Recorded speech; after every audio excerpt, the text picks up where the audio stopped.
Pak Susno sekarang. Pak Susno, kalau mendengarkan penjelasan dari Pak Jutek, kira-kira kemudian apa yang menjadi catatan penting Anda tentang Sudirman dan bagaimana peran dia cukup penting di kasus ini dan sempat menghilang? Saya menganggap ya, bukan saya menganggap, saya mengatakan bahwa ini pelajaran sangat bagus sekali dalam penegakan hukum di Indonesia. Mengapa bagus sekali? Di sini kita bisa melihat bahwa masih ada orang Indonesia, khususnya dari kalangan penegak hukum, advokat yang peduli akan keadilan. Tidak dibayar mereka ini, sukarela. Demikian kerjanya keras, cepat, kemudian tidak kenal lelah.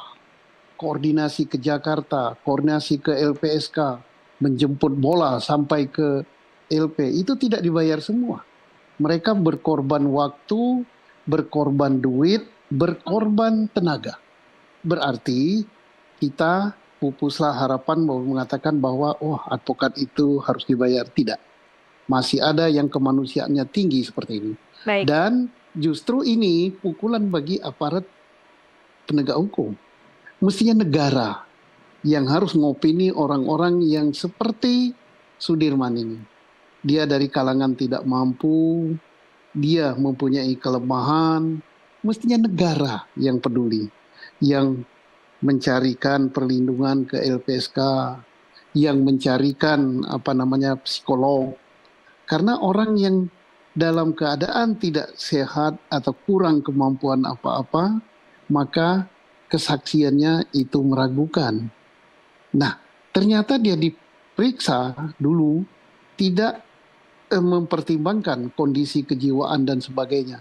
Ini pukulan berat ini untuk aparat penegak hukum dan pukulan berat untuk negara, iya, untuk Pak aparat Susno, yang digaji. Ya. Iya, Pak Susno, sebenarnya SOP penanganan terpidana dengan kondisi seperti Sudirman ini seharusnya seperti apa, Pak Susno? Bukan SOP, undang-undang bahkan mengatakan orang yang diperiksa sebagai saksi itu harus sehat jasmani dan rohaninya, sehat mentalnya. Ya kalau kita baru berbicara saja tidak sulit-sulit ya. Berbicara tadi Pak Jotik katakan baru bicara nggak lama setelah itu dia lupa terhadap apa yang dibicarakan. Nah mestinya orang yang menangkap dia, yang memeriksa dia, yang menyidangkan dia, hakim yang mulia yang di depan persidangan, tahu kondisi orang kayak gitu kok masih nekat ngukum dia. Nah inilah untuk kalangan penegak hukum, ya hakim yang menangani dia. Lah kok menghukum orang kayak gitu. Iya. Inilah kondisi penegakan hukum kita memprihatinkan seperti itu. Baik.